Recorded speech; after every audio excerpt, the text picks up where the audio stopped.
장기 요양이 바뀝니다.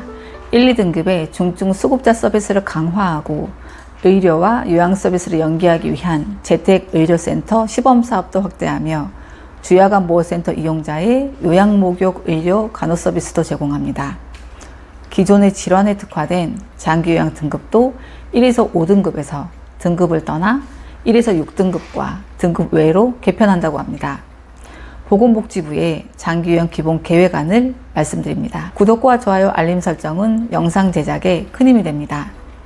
안녕하세요. 요기요양입니다. 지난 6월 16일 3차 장기요양 기본 계획안이 발표되면서 해당 내용을 정리해보고자 합니다. 장기요양보험 제도는 2008년도에 시작되어서 벌써 15년을 맞이하고 있고 5년마다 제도 개편을 시행하는데 이번에 3차 기본계획을 수립하고 제도를 개선하는 안이 언급되었습니다. 어떤 내용이 오가는지 말씀드리겠습니다. 보건복지부는 당장 올해부터 2027년까지 즉 향후 5년간 운영될 장기요양기본계획 수립을 위한 공청회를 개최하였습니다. 5년마다 개편되는 장기요양기본계획 수립을 앞두고 노인 장기요양보험의 정책 추진 방향에 대해 논의가 이루어졌는데요. 여기서 장기요양제도가 어떤 방향으로 바뀌도록 논의가 되었는지 알아보겠습니다. 보건복지부는 주요 과제로 장기요양 서비스 강화 및 맞춤형 서비스 이용 체계 구축, 공급체계 혁신 및 역량 지원, 제도 지속 가능성 제고 등을 들며 이번 계획안의 핵심이 중증도 재가급여를 단계적으로 확대해서 집에서도 충분한 서비스를 받을 수 있게 하는 것이라고 밝혔는데요. 기존의 방문요양이나 조야간보호센터 등만 이용했던 분들도 향후 바뀌는 내용들을 참고하셔서 내 가족에게 도움되는 서비스 방향을 찾으시면 되고, 센터를 운영하고자 하는 분들도 이러한 흐름을 파악하셔서 어떤 센터를 어떻게 운영해야 될지 고려해 보셔야 될 것입니다.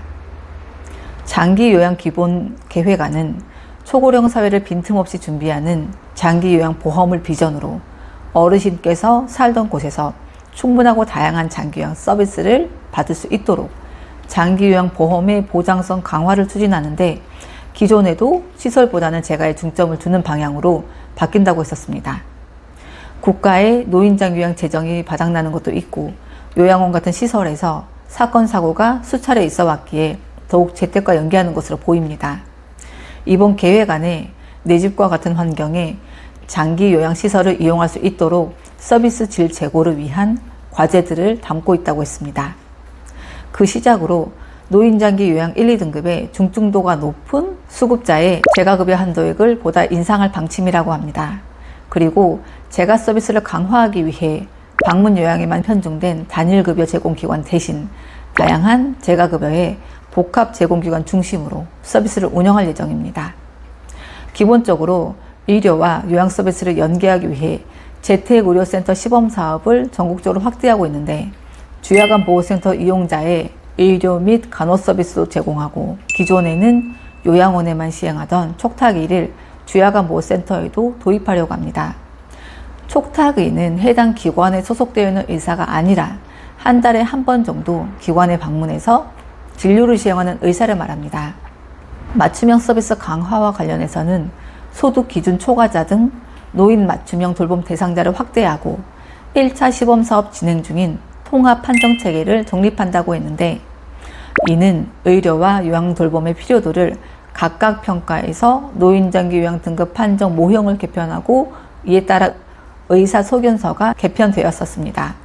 이런 결과와 연계해서 적정 서비스를 안내한다는 방침입니다. 또한 장기요양 필요도를 기반으로 등급 체계를 개선합니다. 현재 치매, 뇌졸중, 파킨슨, 루게릭 등의 노인성 질환에 특화된 방식을 장기 요양 필요도 기준으로 기존의 1에서 5등급의 인지지원 등급에서 1에서 6등급과 등급 외로 개편합니다. 구체적인 내용이 나온 건 아니지만 기존에도 65세 이상 노인의 경우에는 해당 질병이 아니라고 하더라도 신체활동이나 인지장애 등의 상태를 확인하고 등급 판정을 내리는데 향후의 방향이 궁금한 상황입니다. 아울러 복지부는 노인 장기요양기관 같은 공급체계 혁신을 위해서 장기요양기관의 진입과 퇴출 관리를 강화한다고 합니다. 그동안에도 있었던 6년마다 지정 갱신되는 평가에 있어서 잘못 운영하면 휴업이나 폐업을 할 수 있도록 관리를 강화한다는 내용으로 보입니다. 또한 한국형 유니트 케어 모델을 개발하고 확산시킬 것이라고 설명했습니다.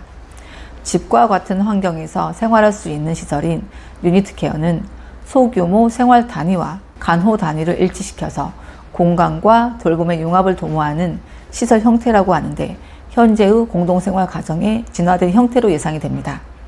이에 따른 별도의 수가 신설도 검토한다고 합니다. 이뿐만이 아니라 장기요양요원 처우 개선을 위해서 오는 2025년까지 시설 요양보호사 1인당 수급자를 2.1명으로 개선한다는 방침입니다.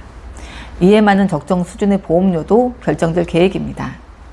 이번 공청회에서 나온 의견을 반영해 기본 계획안을 보완하고 장기요양위원회의 심의를 거쳐 기본 계획을 최종 확정할 예정이라고 하는데, 노인 인구의 급속한 증가와 우후죽순 늘어나고 있는 노인장기 요양기관들 사이에서 양질의 서비스가 제공되고 운영이 허술한 기관들은 퇴출시키겠다는 정부의 의지가 보이는 계획안입니다. 초고령 사회의 진입을 코앞에 둔 이 시점에 정부의 방향이 보이는 이번 계획안에 관심이 쏠리고 있습니다. 이후 구체적인 계획이 발표되면 다시 정리해서 말씀드리겠습니다. 끝까지 시청해 주셔서 감사합니다. 요기요양이었습니다.